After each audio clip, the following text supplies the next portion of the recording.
Welcome in. It is Big Ten today. We are presented by Gatorade on this Monday. Dave Revson, Jake Butt. How great is this? Could it be better? I mean, seriously, who's got it better than us? Nobody, yes, man. Phrase, yeah. Who's got it better than all of us as fans of the sport and fans of the game? Woo-hoo. It doesn't get better than this, Dave. No, it's going to be phenomenal. So excited to get to this game here tonight, but really excited about what we have coming up in the next 2 hours. We got a ton of great guests here. Warde Manuel's going to join us. Jehu, Chesson, Amara, Darboh, Maurice, Hurst. We got some Michigan luminaries, including yourself. It's a huge day and one we have been anticipating here all week, and we are ready to go. So let's get to our big story, and in a amazing shock, it is the game tonight. Michigan, Washington, both unbeaten. Just the third matchup of 14-0 teams in the modern era of college football. The fourth time the CFP title game is pitted number 1 versus number 2 in its 10 years. It's the second Big Ten versus Pac-12 championship. Ohio State, of course, won the first against Oregon. Now the Wolverines look to capture this one. The fifth postseason meeting between these two, but the first outside of Pasadena. Jake, you know this program so well. You have lived this program. What does this day mean for Michigan? Oh, my gosh, Dave. I mean, it truly means everything. I mean, I remember being a recruit from Columbus, Ohio, and getting on campus and learning about the history, the winningest program in college football. First program to get to 1,000 wins this year. We call ourselves the leaders in the best, right? And this is the chance to confirm that, right? This is the only game that matters at this point. And you think about it, 15 games now. This is the 15th game. That's almost an NFL schedule. It is extremely rare to go undefeated, and a chance for one of these teams will end undefeated, cementing themselves into glory, and we get to watch that battle. Oh, it's amazing. The fact that this season has been such an odyssey for Michigan with everything that's gone on, certainly surrounding Jim Harbaugh, like how much does that play into this day and a feeling almost, for lack of a better word, some vindication here for Michigan? Oh, it's a big part of it. It all is part of the journey here. And my goodness, you said it perfectly, Dave. It's been a roller coaster of a season, and it's given us a glimpse too to see how special the players are, the guys in the locker room, the leaders. These guys are 18 to 22 years old. They're college kids. They're young men. And they've carried the weight of this entire season, the weight throughout the whole season on their shoulders effortlessly, seamlessly. They have not let anything divide them. They have, in fact, what I think we've seen, Dave, which has been really beautiful to observe, this team has come together in a sense. They're almost even stronger, and the same is also true for Washington, which is what makes this game so special. 6-7 straight weeks. The whole college football landscape is waiting and expecting, almost hoping the Huskies will lose. And they didn't. And that's what makes this a collision course of two great teams and two great storylines. Well, Washington's an amazing story, too, to your point. I mean, you think about a team that has won 10 straight games, all of them by 10 points or fewer. We talked about earlier, I still think it's just an amazing stat. That hasn't happened in college football since 1878 to 79 with Princeton. I mean, it's remarkable, the story that Washington has written this year. And they've written this story after going 4-8 2 years ago, and Kalen DeBoer, and it's been amazing there too, and we'll have plenty of time to celebrate their season. Focusing on Michigan, though, here, and what this day now is like for these guys. Take us inside just a game day when you've got a night game, and what the conversations are and what the calendar and the schedule are for the day. The biggest challenge is energy is just energy. It's not just physical energy. There's emotional energy. There's mental energy. There's spiritual energy. And I know when I played for Coach Harbaugh, you're not waking up at 6 a.m. He referred to the schedule on game day for a night game like this. He wanted us to shorten the day. Alarm doesn't ring till 9:30. You're not going down to breakfast until 10:30. And then there's serious intention about your schedule. He doesn't want guys to just sit in their room all day, sitting on their bed, milling around. I bet Coach Ben Herbert, their strength coach, gets the guys up. They'll probably go for a walk. They'll do a walkthrough in their hotel. They may go over their first 10 plays on both sides of the ball, And I bet what Coach Harbaugh does is I bet he gets that group of seniors, guys that decided to come back, Blake Corum, Zach Zinner, who's injured and won't be playing in this game, Michael Barrett, the linebacker, Mikey Sainer still. I bet he has them get up and address the team and speak to the team to further emphasize the gravity of this moment. We're going to have a lot of time to preview this game throughout the course of the day, but give me a sense of the biggest keys you'll be watching here today. It's so both teams, okay, so Washington is, you could call them a finesse team, but that wouldn't fully capture it. They're a finesse team that's also physical because they won the Joe Moore Award, their offensive line. Michigan, you'd say, hey, they're a brute force team. They want to run the football, but we saw finesse against Alabama last week. So what I'm trying to lay out is each team has their own identity. Each team has their own winning formula. The key in this game, one of the biggest key, is which team can make bring the other team into their world. Can Michigan force Washington to match their physicality for 4 quarters? Can Washington turn this into a shootout? I think both teams are capable of playing a full game, but that's going to be a big storyline. And of course with Michael Penix, who certainly could have won the Heisman. Some thought he should have won the Heisman. To me, he looks like an NFL quarterback that's still playing college with all those weapons around him. Michigan has to make him uncomfortable, whatever that means. If it means winning 1st and 2nd down to force him into 3rd and longs where Jesse Minter can get into some creative blitz packages and simulated pressure, that's going to be key. And then Blake Corum, man, I think about it. You know, those who stay will be champions. That's what we say in Ann Arbor. The injury against Illinois last year. I'm on the field when they're playing Ohio State, tears streaming down his face, trying to play. I mean, it gets me emotional thinking about it. That dude did everything he could to play, and he wasn't a part of the TCU game last year. He wasn't a part of the Big Ten championship. I thought he should have went to the NFL. He came back and he said this was the reason why. He made a promise to himself and his teammates they would be here alongside J.J. McCarthy, and they handled their business in a game full of adversity against Alabama.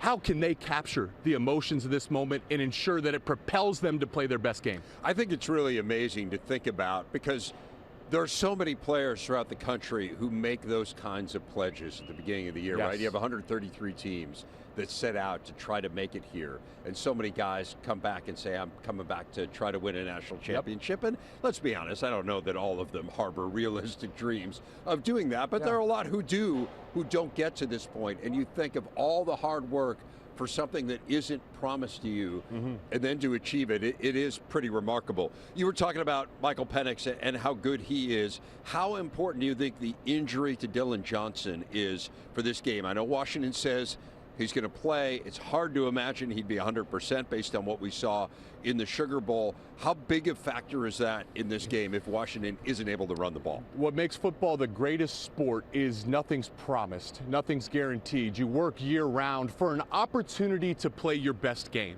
And in a game like this, both coaches are talking to their teams and saying, we need all 11 guys working as one unit, whether that's offense, defense, or special teams. And that unit has to play their best game, series in, series out. And I say that to say this. You do not want to be one-dimensional against this Michigan defense. One of the best defenses in college football. I think they may be the best defense in college football. There is a significant drop-off after Dillon Johnson with the rest of the running back room for Washington. And there's a chess match that will go on, that has to go on when you're playing Penix. If Jesse Minter and this Michigan front seven know Washington is going to struggle to run the football, that is a massive advantage from a game plan and a play calling standpoint and a mental standpoint for Michigan's front seven when they bring pressure or bring simulated pressure to confuse Penix. Right, we've talked a lot about how good this Washington offensive line is, and excuse me, it is fabulous. I mean, it just gave up 11 sacks all year, won the Joe Moore Award, but it's different when everyone knows you're going to throw the ball. Yep, it's extremely different. The sack stat is great because it's not just great protection from the offensive line. What makes Penix special is he knows when he's hot.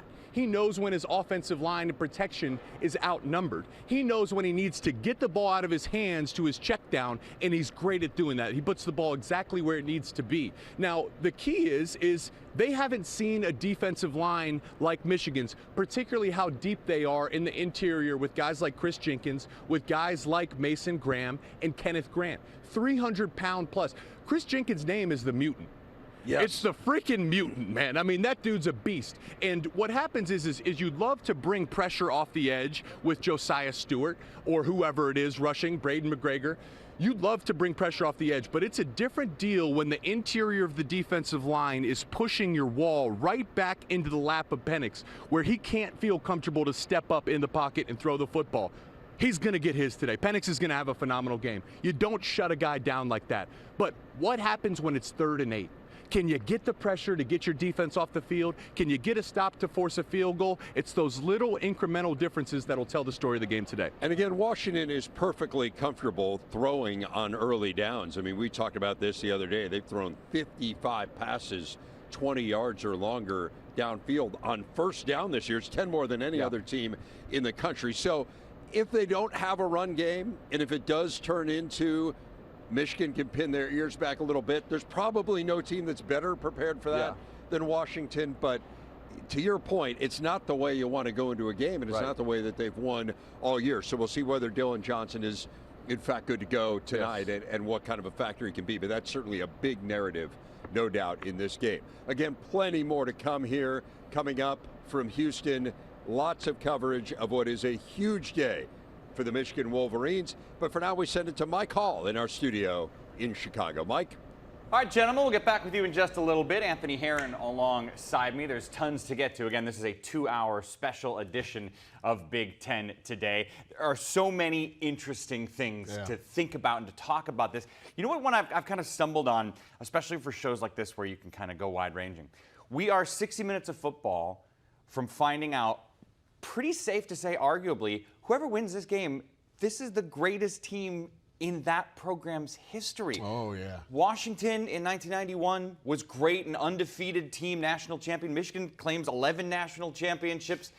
But a 15 victory season for either program, 144 years of Michigan. I mean, this is a big deal, this game. It's huge. And, I mean, each team has their sort of legendary status that in a lot of ways is already cemented. Certainly from Michigan's perspective, when you consider what Blake Corum, just like Jake Butt was talking about a moment ago, the path of Blake Corum getting to this point, the path of J.J. McCarthy leading the team to this stage, all the defensive stars that are there. We know Chris Jenkins, Mikey Sainristil, Will Johnson. These are guys that will go down amongst the best in program history, but there's not a period on the end of that sentence yet until they step onto the field tonight, until they play for and compete for the national championship. And so there's an opportunity for now, not just a legendary status, but the legacy of these guys will be cemented based off of what we see tonight. And think of what those legacies could be. What is Jim Harbaugh's coaching legacy if he wins a national championship? Bo never did that, right? I mean, there are some greats who've done this. And by the way, big picture, Jim Harbaugh went to the NFC Championship game 3 out of 4 years, turned around Stanford, could be a national champion at Michigan. I mean, you're looking at one of the all-time great coaches if he can get this final piece. We're going to talk about that a little bit. We'll talk about J.J. McCarthy. I think Blake Corum might be maybe Michael Penix is the most important player, but Blake Corum could be the key to this game. Big picture keys, though. What do you think is going to determine the outcome in this game? Well, Jake was alluding to something I think is really important because, of course, you know, each conference, the Big Ten and the Pac-12, have great fan bases, but there may be folks who are tuning in tonight who haven't observed the other team as closely. So Michigan, they are a team with more finesse to them than a lot of folks would realize. Washington is a squad with more physicality to them than a lot of people would realize if they haven't been watching the Huskies very closely. And so that aspect of which team can kind of throw their off-speed pitch more effectively is likely where this will end up being decided. We know that in critical moments, Michigan has shown they can run the football with Blake Corum, with physicality, even when it's expected. But can J.J. McCarthy really get out of second gear? You know, it probably still wasn't the best version of J.J. McCarthy in throwing the football on time and with precision against that Alabama defense. There was a long layoff there. They faced the best defenses in the country really over the last 4 games. When you think about the opponents that have been there, this may be an opportunity against an aggressive Washington defense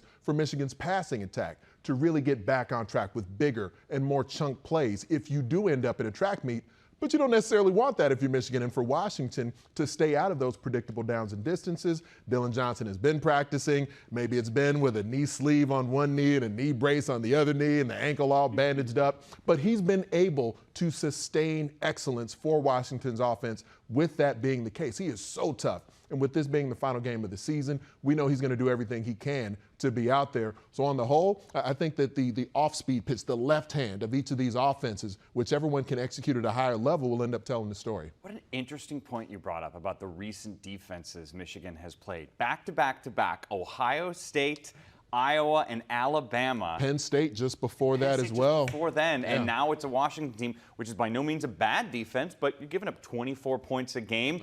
They force turnovers pretty well, but they don't limit scoring the way those other teams did. That's a really interesting way of looking at this game. And we got a ton more ways to look at this game, including a special national championship pregame show tonight, 6:30 Eastern, 5:30 Central. When the game kicks off, we got a feeling you might watch it. When it's done, flip back over to us. We will have a post-game show, and then we'll have a big show to wrap up a national championship for either the Big Ten or a future member of the Big Ten. As for this 2-hour bonanza, there's a ton coming up here. Former Michigan wide receivers Amara, Darboh, Jehu, Chesson are going to be with our gang in Houston. The athletic director in Ann Arbor, Warde Manuel, is going to be there. I mentioned we'll talk about J.J. McCarthy's legacy and much more. We have so much coming up, including, like I just mentioned, those guys and other greats who used to play at Michigan will be giving their insights into the maize and blue, plus urban analysis. And again, what exactly could J.J. McCarthy do for his legacy with a win in this game? NRG Stadium in Houston have had a few Final Fours in this building, but tonight hosting the College Football Playoff National Championship game for the first time ever. Michigan and Washington playing for the title, and a couple guys who will be excited to watch this game. Amara, Darboh, Jehu, Chesson, former Michigan wide receivers joining us now. I appreciate both of you guys coming by and taking some time. Before we get into talking about the game, just update us on what's going on in your lives. Amara, we'll start with you. Yeah, appreciate you guys having us here. Right now I'm in tech sales, so I'm doing that in Austin, and also working on my own project, working on a sports social networking app. So it's been good. It's been good. Jehu? Myself, I'm actually in Washington, D.C. right now. I'm with the NFLPA, the Trust, and I'm also working on my own entrepreneurial projects, working with a mass timber development group. All right, some impressive stuff from your former teammates Impressive here. guys. Yeah, no doubt. I want all of you to kind of reflect on this, and Jake, you too. You can play the role of a guest for a moment here. You were all here at a fascinating time for Michigan. You were all part of the transition from Brady Hoke to Jim Harbaugh.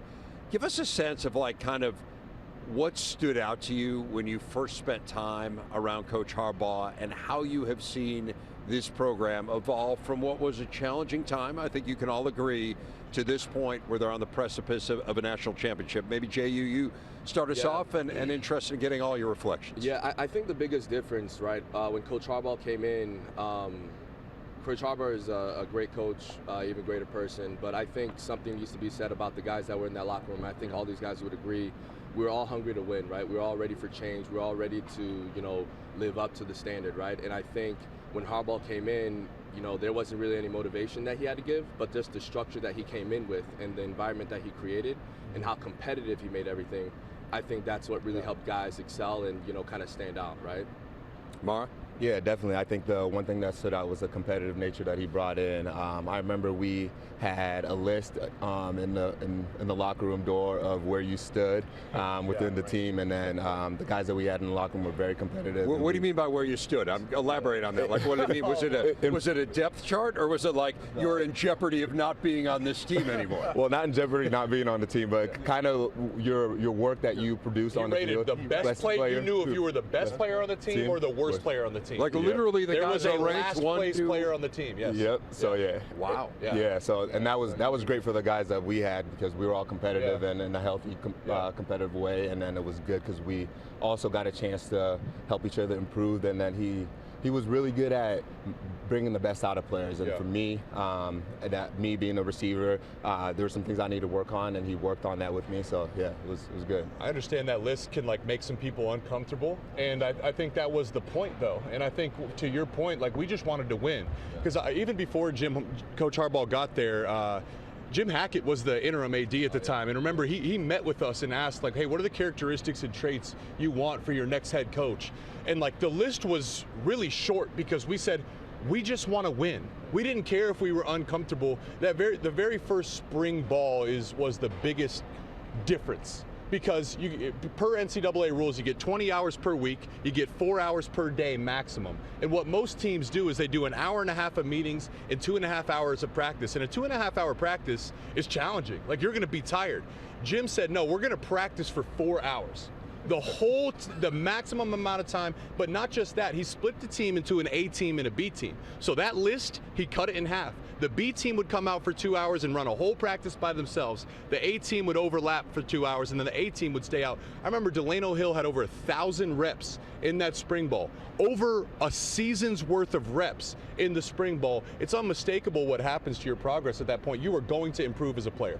Well, it's fascinating stuff. And so as you guys have watched this go from where you were to where it is now, describe the emotions that you've felt as you've seen this program rise to the heights that I think everyone who's associated with it believes it ought to be at.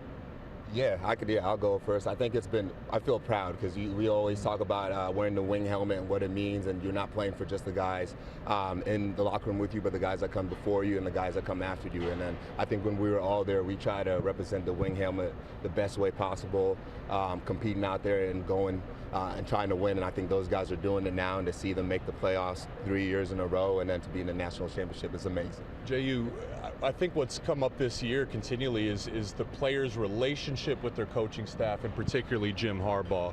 What do you remember about your relationship with Coach Harbaugh and what made him special? So I'll tell this story, right? So obviously, at Michigan, there's a lot of like unclarity about who our coach is going to be. But then Coach Harbaugh comes in, and my mom is a praying woman, right? And so she always told me whenever she, because Harbaugh gave a chance for parents to, meet him and get to know him and stuff. And she told me, if you ever needed anything or wanted anything, go directly to Coach, right? Mm-hmm. And so I ended up doing that. And so I had, a few conversations with him. And Coach is, a great coach, great competitor, but he really is a man of integrity. He's a man of his word, and he's a man who he recognizes when, things need to change, and he recognizes when somebody needs something, right? And a lot of things that we needed, he was able to provide for us. He created that environment. So for me as a player, and also as a man, I still go to Coach, for certain things, just to talk to him about, just live or whatever, because his guidance, on the field is great, but off the field it's even better. Darboh, I can think to our 2016 team, and we had I see a lot of parallels to the team this year. We had a lot of talent on that 16 team. We had extremely high goals. Undefeated before we lost to Iowa on the road, and we know what happened the rest of the season. Didn't achieve our goals. And this team had the same opportunity to fall short for sure, and yet they've continued to be able to answer the bell. What have you seen from this team that you think has allowed them to get over that hump and now here be playing for a national title? Yeah, I think they're prepared. They're familiar with this situation, and you talked about the reps that Coach Harbaugh put us through during preseason. I think this team, being the third year that they've been in the playoffs, I think they're prepared and they're closer together, and they know what it takes to go over that hump and be in the championship game and win that championship game. I'm curious for both of you guys, playing the wide receiver position. A lot has been made about Michigan's offensive evolution, and we'd run the ball 30, 40 times, like there were some games where Jake Rudock would finish 9 for 14 for 140, but we'd win, right? And this year, the running game, the gross stats have kind of taken a step back. The passing game's elevated, so the offense as a whole is elevated. Jehu, I'll start with you. What do you make of the offensive evolution that we've seen under Sharon Moore? You know what? I think it's pretty special, right? Because what I like to see when I watch the ball game is some of the things that I've been seeing, right? So you traditionally see Michigan, powerhouse, run team, heavy play action, and we get the bigger receivers in there, a lot of shots downfield, and I got to shout out, Cornelius and Roman, man, for the way they've been able to carry the crew, right, over the last 14 games, because to be able to run the ball as effectively as we do, it doesn't get done if the receivers aren't blocking. Yes. And I wish they would show wide clips of how these guys get after these DBs in the secondary, because to be able to run the ball as effectively and get those punishing runs that Blake and Donovan are able to execute, I think something needs to be said about how these receivers punish those safeties and those DBs, and I love seeing that, right? So when I go to the games, I love the run game, I love the pass game, but you know me, how when I was there, I love seeing people get pancaked and asserting our dominance, and I think that's what Roman has really done this season, and I think a lot of people overlook that, right? Obviously all those plays that he makes, and the catches, the jukes, the moves, and how strong and powerful Cornelius is, but the run game and how effective those guys are at blocking, I love it. One last thought from each of you guys. Tell us what makes J.J. McCarthy so great from the point of view of a wide receiver. Yeah, I think for me, watching him last year to this year, I think this year he is keeping his eyes down the field when he's out of the pocket and he's not thinking run first. And for a receiver, that's huge, because we're told with, if the play is dead, if the quarterback says scramble rules, try to find a way to get open, beat the DB, and I think he's made that leap and he's keeping his eyes down the field and making that play, and then that's where we're seeing big plays come up. So yeah. So I think something with JJ that I like and I'm very impressed with is as far as his progressions, right? How he's keeping his eyes down the field. He knows his progressions, and the biggest thing is with all these offensive weapons you have around you, right? You have a lot of choices, right? And Harbaugh always said a lot of choices could lead to ineffectiveness, but JJ does not let that affect him. He's doing the play call. He's working with coach. He's working with his O-line to be able to put the guys in the best position, and that's all you can ask for. You put a lot of weapons around a guy like that, he's going to get it done.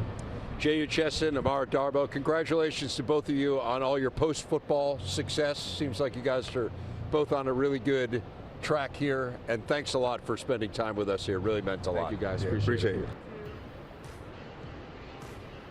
Big Ten Today continues live from Houston, a special 2-hour edition of the show today, getting ready for the national championship game. Michigan looking for the 12th title in school history. And what a year it has been for the Maize and Blue. Already a school record 14 wins and counting, have outscored their opponents by nearly 26 points per game, have the top defense in the nation. They've trailed for less than 42 minutes all year, including less than 13 minutes in the second half. It is time for our big interview. It is the athletic director at the University of Michigan, Warde Manuel, who is with us. And Warde, I'm going to ask you first, take off the athletic director hat. You played at Michigan. This program means so much to you. From the point of view of a former player, of someone who is so invested in success in this program, what does this day mean to you? It means the world to me, because it means the world to Jim, our staff, and especially our student athletes. I've been, like you said, in that uniform, playing games, and I know how much it means to them, and I know how much work they put in it. And certainly we all have put in a lot of work in what it means for the university and our alums and those who love Michigan.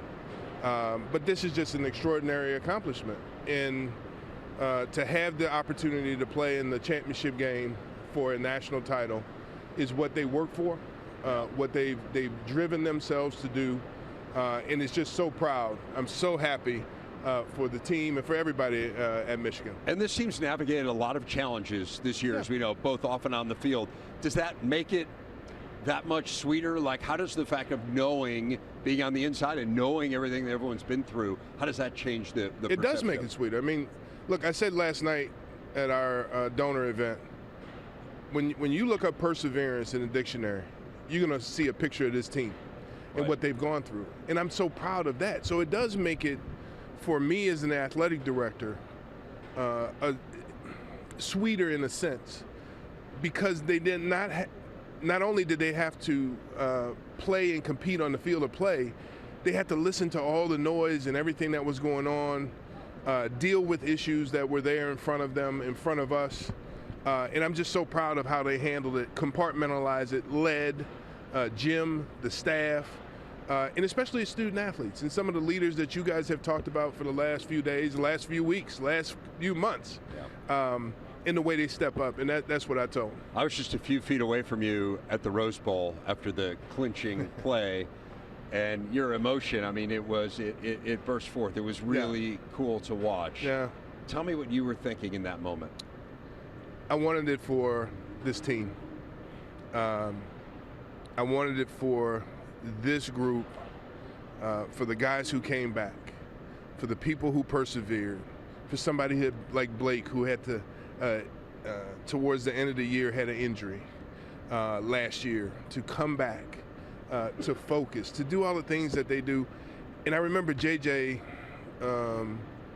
seeing him watch last year in Scottsdale, the confetti come down on the other team. Yeah. And you just know how much a group of kids work, and you're around them so much, Jim and the staff and what he's done, and you just want it for them. I mean, I want it for myself too, but I want it for them more, right? I mean, I want it for all of us at Michigan, but I wanted it for them more. They deserve what to have that success after 2 years of knocking on the door. I mentioned you played at Michigan, you're a defensive lineman. The defense has been the greatest strength of this team this year. Take off the administrator hat and become an analyst for me. What makes this defense so good? You know what? Great up the middle in terms of the D-line and what they do, which allows our defensive ends and our linebackers to flow. The corners and the safeties are just, they stick to people. They really connect well with each other. But I have to say, as a former D lineman, I love what our interior D line does. Yeah. I mean, they really have held the line and really stabilized, and that allows the rest of the defense to flow, which is a beautiful thing to see. It was such a fitting ending. We were talking about that last play at the Rose Bowl, and for it to be that defensive line push that stopped Jalen Milroe, I think it speaks volumes. I want to take you back a few years. Like, let's go back to the 2020 season, which obviously was a really rough year. I mean, 2-4. There was a ton of noise externally about Jim Harbaugh's future. You cut a new deal with him to keep him in Ann Arbor. Like, when you think back to that off season and think about where you are now, like, what at that moment made you think that this was still the right path? It was COVID. We were all dealing with all kind of things during COVID. Opt-outs, injuries, testing, people being out because they test positive, the unknowing if a season would occur or not occur. And so Jim was no different in his ability to coach that team that year than he was before and as he is now. Now he grows. He's done an exceptional job. But I wasn't going to get rid of Jim Harbaugh during COVID because we were 2-4 with everything going on around us. It wasn't the right thing to do. Jim's a great person, great coach. That didn't change. What changed is the circumstances of COVID. We played, 6 games that year? Right, yeah. We didn't have enough players to play a couple of games. Somebody else didn't have enough players. I mean, where does it get to people not understanding the circumstances surrounding that year? Right. Didn't change Jim as a coach, but changed the way you managed that season. So I loved him then. I love him now. He's had tremendous success, and I'm proud of him. How validating has it been? Very. It is very validating for me. Not about the naysayers and the people who didn't believe what I believed, but it's validating because I believed in Jim as a coach and his ability to produce what we have had in the past 3 years. And even before COVID, we had great success. We just didn't beat one team, right? But now to see what he's accomplished over the last 3 years and to be here just makes me, it validates it, but it makes me even more proud of him as a coach and a person. I think there's so many cool components to this story, Ward, and one of them is that Jim played here and that you played here, right? I just think when you're connected to a program in that way, when it's in your blood, it is different. And you guys both played for the same guy. You played for Bo Schembechler, who's an absolute legend. How does he still affect you today, and how do you think he still affects Jim today, and some of the lessons that you learned from Bo that still apply throughout this program and that permeate Michigan football. And will forever? Yeah, it does. I smile because I hear him, What would he say? Every day. He would say he's proud, very proud. And Jim and I have talked about that over the years,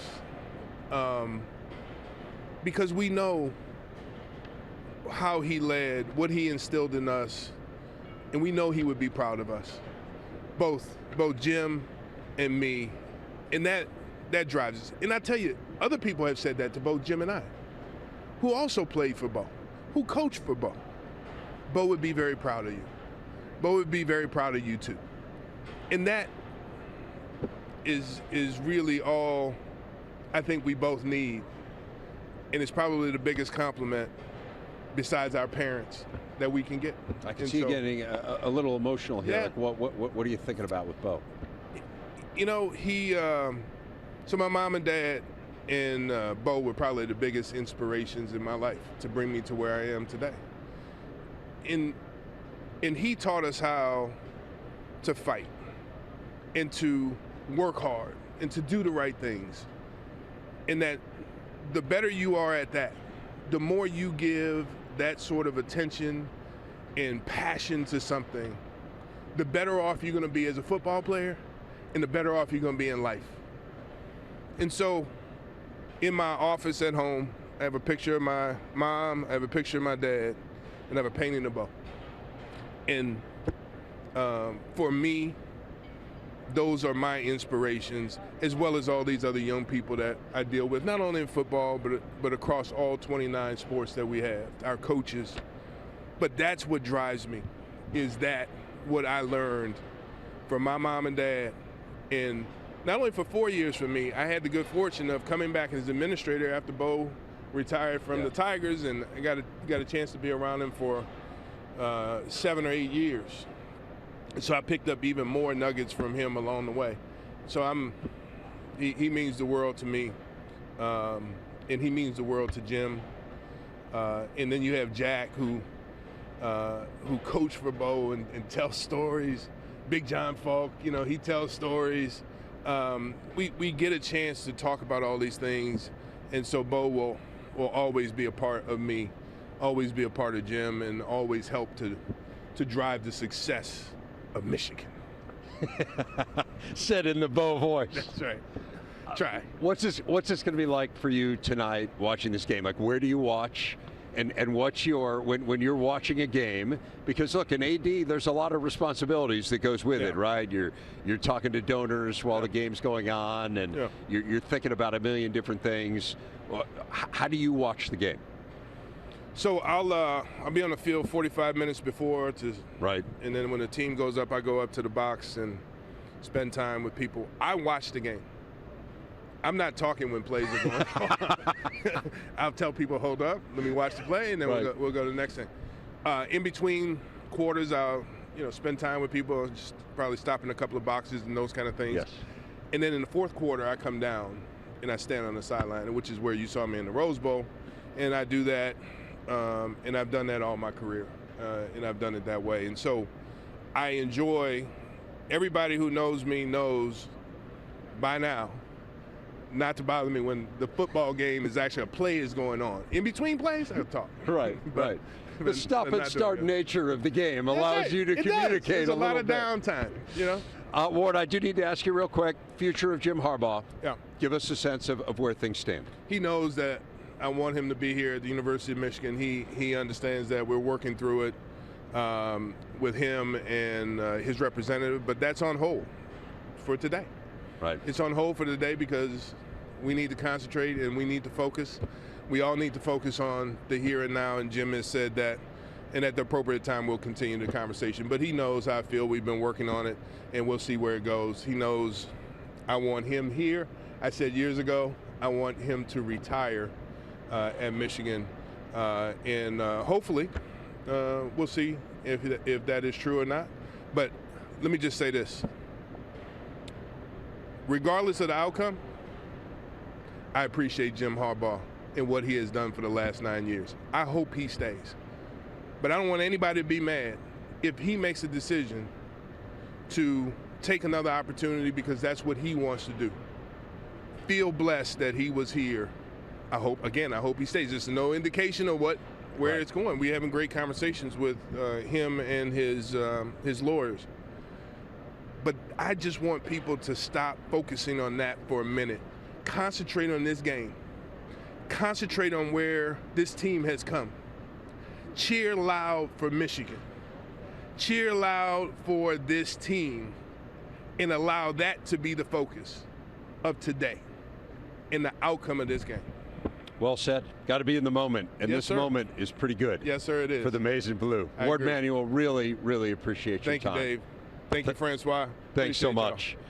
The 10th and final year of the 14 playoff before we expand to 12 next year. The first year pitted the Big Ten against the Pac-12. The last year does as well. Wolverines and Huskies for the title tonight here in Houston.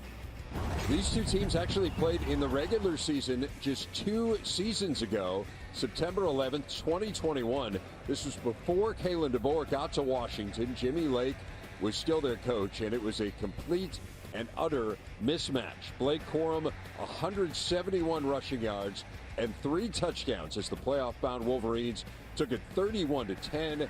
They actually dominated the line of scrimmage in this game. They outrushed Washington 343 yards to 50. Michigan finished that season, as I mentioned, in the playoff, while Washington finished at 4-8. And so, Jake, it's kind of remarkable to think. I mean, Michigan, they were unranked at that moment. They were coming off a 2-4 season, and I don't think anyone anticipated that year would end with them in the CFP. Right. But for Washington to 2 years later being in the CFP, it's remarkable the path that both of these programs have been on and the trajectory to get to this moment. I think Michigan at that year, that was the year, the offseason, where there was a narrative forming that, maybe Michigan should move on from Coach Harbaugh, Yes. right? I mean, think about that conversation and where we are today. Michigan entered that year with like a 0.1% chance to win the Big Ten, so the computers aren't always right. I was told when NIL came about and the transfer portal came about that this was going to be the end of parity in college football. And yet I think we can look back as we just did and think of where we are right now and say, I don't think college football has been in a better place. This has been one of the best seasons in terms of parity. And it also tells me another thing, Dave, just the value on coaching. Man, if you can get the right coach, and then for Washington, get the right quarterback, even Michigan, J.J. McCarthy and Michael Penix.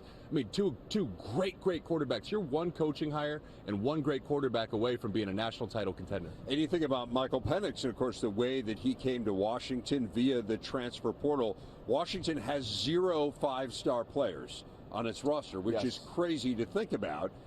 Michigan has 20 more 4 and 5 stars than Washington has. Obviously, as I mentioned, all of Washington's players are 4 stars of the elite recruits.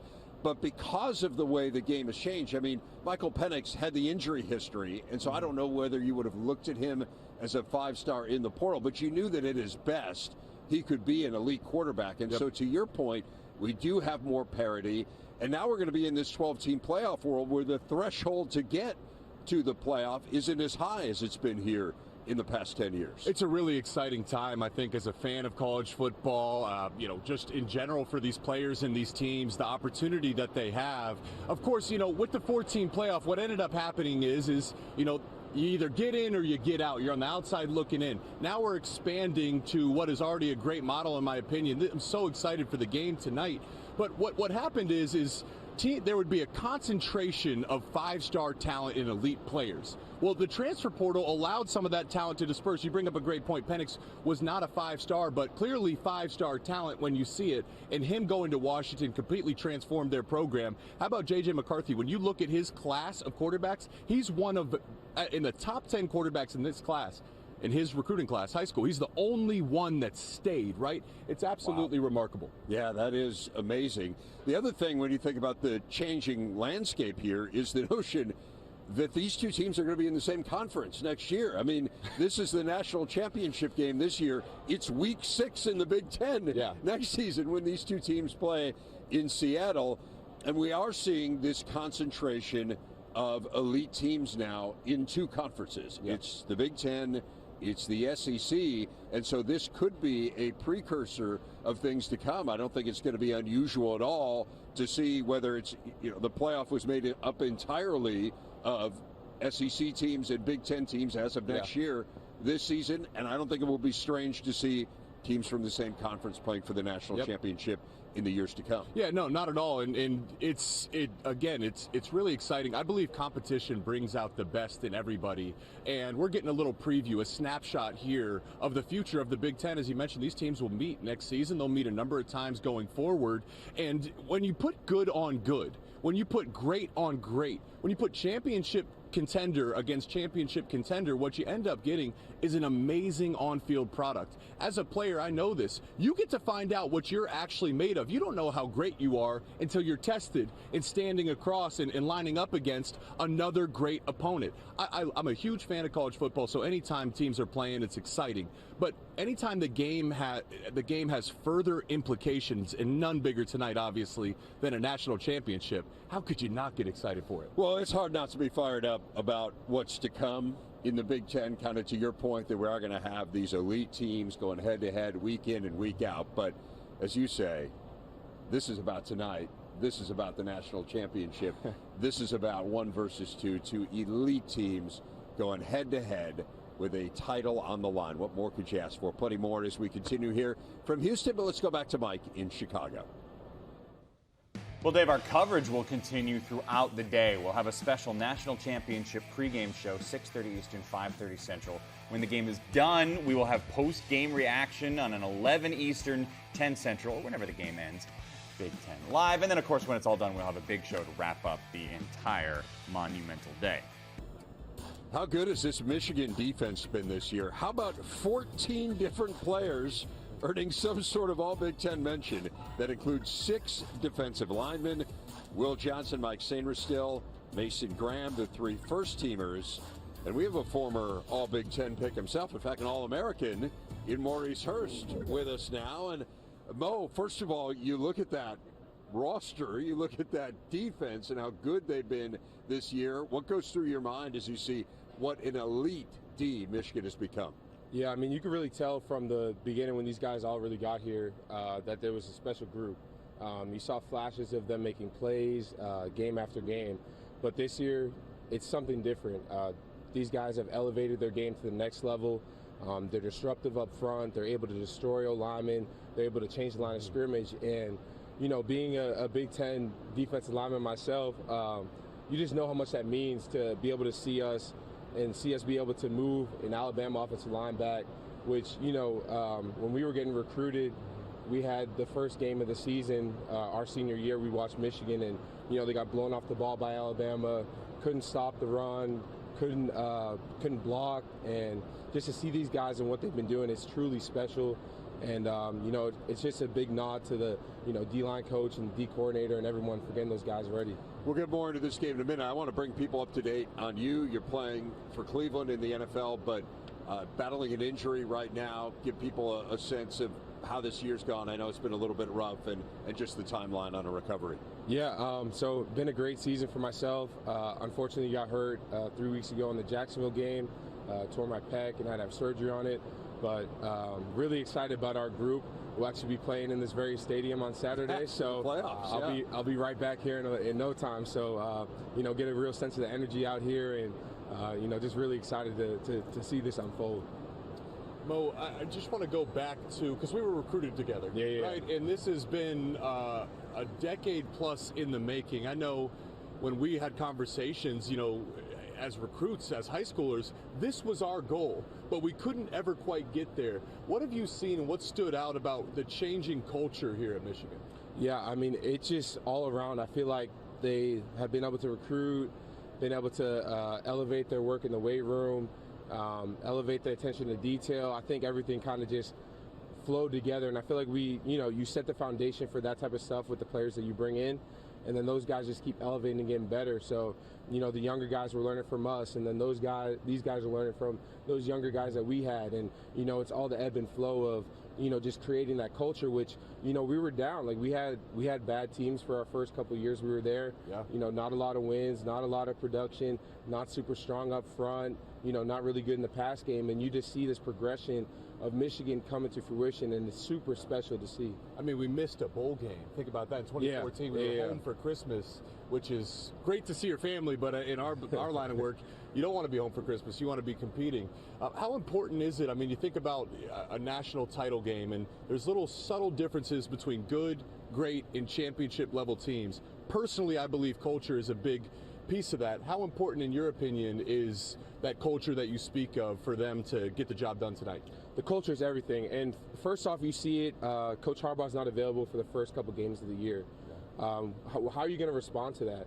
And watching this team, you saw how they respond to that. This is a player-led team. I mean, the coaches are helpful a lot, but these players are what leads this team. And that's special. When you look at an NFL team, you want your players to be like, hey, man, like, that's not right. Like, go back and do this right. Do this correctly. Like, this is our standard. And we've elevated our standard to such an elite level that this group is in a space of its own. Like, I think this is our best team that we've ever had, and I don't think it's close. I completely agree. And as far as it goes for your position, when we talk about the X's and O's tonight, there is an urgency that Michigan's defensive front has to have to disrupt Michael Penix. But the interior of the defensive line, I think, is what stands out about this team. You know, we can go back to you and Ryan Glasgow, right? Mozzie Smith last year. And now you got guys like Chris Jenkins and Kenneth Grant, Mason Graham. How important is their role in the game tonight? It's everything. I think everyone knows that. I think everyone knows this game in the trenches is where Michigan's going to win it. Offensive line, defensive line. And those guys that you named are special players. Like, these are NFL talent players. They're too deep. NFL talent, NFL caliber players.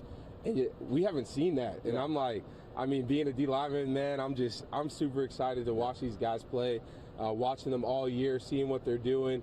I'm messaging them on Instagram, messaging them on Twitter, like, hey, man, keep going. Yeah. Super proud of you. You know, keep doing your thing. You know, it's such a special group, and you know that they just love the game. You're such a nice guy, man. You got a great smile. But I know the switch gets flipped, you know, on the game day. Chris Jenkins is a phenomenal guy, big smile, but the switch gets flipped. Can you talk about the mentality you have to have as a enforcer for the interior part of the defensive line? Yeah, I mean, it just all switches. Once you get on the field, you have to be able to turn it on and just want to beat the man in front of you. Like, everything's just about beating that man in front of you, winning your one-on-one matchup, and being disruptive. And for me personally, I just never want to lose. Like, that's just my personal take. Like, I never want to lose a rep. I don't want to lose my get off. I don't want to lose my hands. I don't want to lose, you know, any aspect of a single play. And you do that over the course of the game, and you're going to be super special. So for these guys, it's just taking it play by play, snap by snap, you know, not getting too high, not getting too low. But just having fun and just rotating and just playing ball, man. That's what it's all about. That's right. Well, what have your emotions been like as you've watched the rise of this program here over the last 3 years? Oh, man. I feel like a little kid. You know, I feel like the biggest Michigan fan of all time. Every time I go in our training room or locker room, I got the fight song playing. Guys are sick of me. I got Alabama players on my team sick of me. You're in Ohio. Ohio State fans sick of me. Like, everyone in there at my facility, all of them are Ohio State fans. I'm talking about cafeteria, like weight room staff, cleanup, every single person in there. I'm rocking full Michigan gear, got the fight song playing. So, I mean, it's been great for me personally being Ohio. I troll our fans on Twitter all the time. I'm trying to just, you know, throw a little. I asked them where the best place to watch the Michigan game was in Ohio. You know, I just got straight slander from everybody. So, I mean, for me, it's just it's awesome, you know, being there. I get the best of both worlds, you know, playing for the Browns, but being a Michigan Wolverine at the same time. What's your best Harbaugh story? My best Harbaugh story, by far, was the one that we were just talking about, actually. So we had practice really early on. I think it was, you know, our first 2 or 3 practices. We had Chris Evans line up, little pre-practice, goes to Harbaugh, runs a wheel route, Harbaugh doesn't like the wheel route. So, as you guys know, Harbaugh wears cleats every day. Doesn't change. So Harbaugh lines up at the running back position, does the wheel route, pop, both hammies torn. He's hobbling over. And for the rest of the season, Harbaugh had to wear these little compression shorts that guys wear when they tear their hammies or pull them, which Jake knows. Yeah. And, never got treatment. Hamstring probably still sore to this day. Yeah. I'm sure if you ask him, he's probably, got a little pain in there. But, no, that's just Harbaugh for you. I mean, he's always ready to go. He's always going to try to show something. You saw the moment where he went he grabbed it, and then he comes back. We're like, Coach, are you good? And he's like, yeah, I'm good. That refuses to admit that anything happened on that wheel. Let me just say, for the youngsters here at the desk, getting old's a little challenging, right? It beats the alternative. Yeah. It beats the alternative. Yeah. But someday, that will be the two of you. I hope not, but it could be. Maurice, Hurst, Jake, Bud, thanks a lot, fellas. Yeah, I appreciate you guys. Really appreciate you coming by, Maurice, and best of luck when you come back here. All right, thanks for on Saturday with the Browns against the Texans. Should be big. A little Ohio State, Michigan there. There we go. Yeah, C.J. Stroud. All right. He can take care of that one thing tonight, Jake, and that, of course, is winning the national championship. Really has been a remarkable journey and pretty cool to look back on all of it there. We've heard Jim Harbaugh say that J.J. McCarthy could leave as the best college quarterback in Michigan history. He has obviously acknowledged the greatness of Tom Brady, and it's really getting to the point where it's tough to argue with that. Oh, yeah. I mean, if he wins a national title, I don't think there is an argument, right? I mean, you consider the challenge and the level of play and the level of competition, especially with the 14 playoff, it would be a remarkable journey. And you still also have to have the context too, Dave, of where the program was when JJ got here. We talked about his tweet, his promise to the Michigan fans back during that COVID season that he was going to do everything within his own power to bring Michigan back to glory. And he certainly delivered on that promise. I think one of the biggest things that stands out to me about JJ is when you're the quarterback of a big-time brand like Michigan, like an Ohio State, like an Alabama, you could go down the list. There's a certain weight that comes with that. You're a politician. You're a quarterback. You're a captain. You're a community leader. And he does all of that stuff so seamlessly and effortlessly. He's a great ambassador for the program. And then, of course, the play has been nothing short of phenomenal. A massive reason Michigan is where they are today, of course, is the quarterback.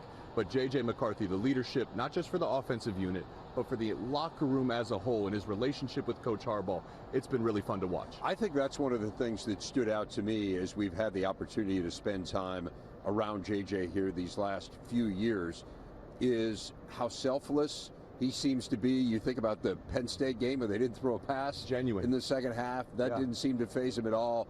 He has such a joy in the way that he plays. He is having fun, and it just feels like it all rubs off on all of the guys around him. So, look, the talent is undeniable. He's a really good quarterback. He's going to be a good NFL quarterback for years to come. But as you said, there's so many more intangibles that come with being a QB, and he has all of that in spades as well. I was told in that Penn State game, and think about this, at that point in time where Michigan was, JJ was leading or certainly deep in the Heisman race. Yes. Right? And every player would love to win a Heisman, right? I mean, that's the pinnacle of individual achievement in college football. JJ went to Sharon Moore and said, let's run the ball. They can't stop it. Right. Think about the selflessness of that, right? He didn't say, hey, maybe we can throw it a little. Let's run it until they stop it. They did not throw the ball there in the second half. I remember hearing stories of when he was a freshman on campus, a true freshman, 18 years old. They go to play Wisconsin on the road. They get in late at night. J.J. McCarthy's there at 6 a.m. bringing other guys in his class along, saying, guys, we need extra work. And you're just planting seeds and laying a brick and a brick and a brick. He does the substantial things, the high-level elite plays. But what makes JJ special is this is who he is every day. And I think what you could see this year, when you look at the tape, the progression of his play as a quarterback, going from read 1 to 2 to 3, understanding, hey, when is it time to make a play, or when should I hit my check down? He's a playmaker. That hurt him early in his career. He has evolved as a player and as a quarterback. Big reason Michigan's playing here for a championship tonight. And has played through injury this year. He's acknowledged that there was a leg injury that really hampered him, in particular his running ability. It seemed from what we saw in the Rose Bowl that he was at 100%. How much will they need his legs here tonight? They need everything. They need everything, right? They need everybody, every man to be at their best. And certainly when you think about this, Blake Corum's going to have to run the football. We've talked about this, ad nauseum throughout the pregame lead-up. Michigan has to run the ball to control the clock. JJ's legs is an entire different element for defenses to have to consider. So, this just feels like it has the makings of just a great game, an all-time great game that we'll be talking about for years to come. He has made so few mistakes, too. Just one interception in the last 11 weeks. Absolutely a guy who makes fabulous decisions. Your big stat presented by Gatorade looks at the highest career winning percentage by active QBs. And yeah, JJ's right up there, 96%. And Penix right underneath him at 84%. I thought it was interesting earlier this week, JJ McCarthy was talking about Penix, and he said, he had my Heisman vote, not gonna lie. I kind of agree too. I was telling you this commercial break. I feel like it reminds me of 06 when Reggie Bush and Vince Young, I thought Vince Young should have got it, Bush got it, and then after the postseason, people were like, I think I might have given it to Young, and you were saying, well, remember, it's a regular season award. And I'm not trying to knock Jaden Daniels, but I am trying to say, there's a special talent that's quarterbacking the Huskies in the game tonight. It's exceptional. I think about the national championship game when Joe Burrow and Trevor Lawrence were pitted against each other. And Joe Burrow had just played more college football than Trevor Lawrence had when LSU and Clemson went at it. And Joe Burrow, from the Clemson defensive front, he was under even more duress than Trevor Lawrence was, but you could see the amount of reps that Joe Burrow had at the quarterback position in critical moments. And he was just older. He was several years older than Trevor Lawrence was, and that showed up. And I would say for where each quarterback tonight is at in their development, we saw so many moments from Michael Penix Jr. in Bloomington when he was the Hoosiers quarterback. The passing acumen was off the charts back then, and he led them to big wins, especially in that 2020 season. The version we see now, though, in Washington is as refined as any quarterback we've seen of recent vintage. And part of that is the way that, yes, he can use his legs to extend the play and try to pick up a few yards for first downs and whatnot. But when he's evading the rush, it's not about taking off and running for first downs as much anymore. Now you see a guy making subtle movements in the pocket, dipping the shoulder, moving the hips, turning and just climbing the pocket with urgency or moving laterally. Some of the things that maybe he wasn't doing earlier in his career, but he's played so many games right now, and he's been under duress from so many exotic blitz packages. I think that is where this game will really be decided when you have that Michigan, that Jesse Minter blitz package, and him trying to decide, what do we do coverage-wise? What do we do against Michael Penix to try and confuse him, to try and put heat on him? Are we going to bring that physical pressure, or do we want to put the mental pressure on him on the back end? Deciphering that while still having the presence of mind to extend the play in the pocket and stay alive as a passer, that's where Michael Penix Jr. has become really special. He's one of the few quarterbacks in the country that right now can say, I've already beaten Michigan. Oh, he did back in 2020 when Michigan was ranked in the top 10 and he was at Indiana, pulled off an upset. He's just amazing. 332 passing yards a game. Nobody in the country has thrown for more passing yards per game this year. Wrapping things up here from Houston as we count down to Michigan and Washington. Rich history between these two. Will be the 14th meeting, but certainly none has had the anticipation of this one. Dave Revson, Jake Butt back with you here. Interested in your final thoughts. I call them your final thoughts, but we'll have more thoughts coming up on the pregame show. But what's on your mind as we count down to this game? I just think about the gravity and the magnitude of this moment. I mean, this is when you first start to play football. I mean, this is the pinnacle. This is what you dream about, the opportunity to compete for a national title. This is what you work for really your entire life. You know, even when you're practicing in the backyard with your friends or your siblings, you're working for this moment. And what's so beautiful about this is it does feel like destiny for both teams. Both undefeated with the chance to finish their season undefeated. You work year-round, not to guarantee you anything. There is no result guaranteed, but you work year-round for the opportunity to play your best game and have a chance to say something that can never be taken away, which my team is the national champion. Well said. I think it's going to be an incredible game here tonight. I mean, these are two elite teams. And as you say, I think they each have a feeling of destiny, but in very different ways. Yes. For Washington, it's all the close games. It is this feeling that there's nothing that they cannot overcome. And for Michigan, it's the roller coaster ride. I mean, for a team to be 14-0 and yet feel like they have been on this constant kind of up and down ride all year, that to me is really interesting and unusual as well. One final thought, too, is just getting to talk to these guys and getting to know these guys. They couldn't be better people. The character for guys that are 18 to 22 years old, it's extremely easy to root for either team. Yes, I was going to say, I would say that on both sides. And we had a chance to spend time with the Washington players. They were phenomenal as well. It's quiet here now, but this place is going to be rocking tonight. I cannot wait to see it start to fill up and for this one to get closer to kick. Again, we will see you for the pregame show, but for now we send it back to Mike in Chicago. Right, again, tons more coverage, a pregame show, a postgame show, and then a big show to wrap everything up. So stay with us all evening long today. It is a Washington team looking for their 3rd national title ever, a Michigan team looking for their 12th national title ever. If there's a matchup or a person or a theme that you think we should keep our eye on for this game, what is it? I'm looking for any opportunity that they will have to put Will Johnson on Rome Odunze. That's going to be must-see TV just because of how exceptional he is, not just as a cover corner, but what he can do because Rome Odunze isn't just some sort of a deep post or a 9-route runner. He's exceptional after the catch. They'll run him on short and intermediate passes, but Will Johnson is an exceptionally physical tackler as well. So that matchup will be one I'll really look forward to. And then at linebacker for Washington, Adefawon Ulufosio, what he does against Blake Corum will be a big key for Washington's defense because he's such a great blitzer. Blake Corum is exceptional in pass protection as well. And then Ulufosio is also a great sideline to sideline. So looking out for that matchup is going to be a big one to watch as well. So both at the 2nd and 3rd level on each side of the ball for these teams. Those are individual matchups I'm looking forward to. Ulufosio is a first-team All-Pac-12 performer. He had a great season this year. I'm really interested to see what Blake Corum does. I keep thinking all postseason long, Michigan didn't have him last year, and they have him as good as he's been, a Michigan record holder for rushing touchdowns, for total touchdowns.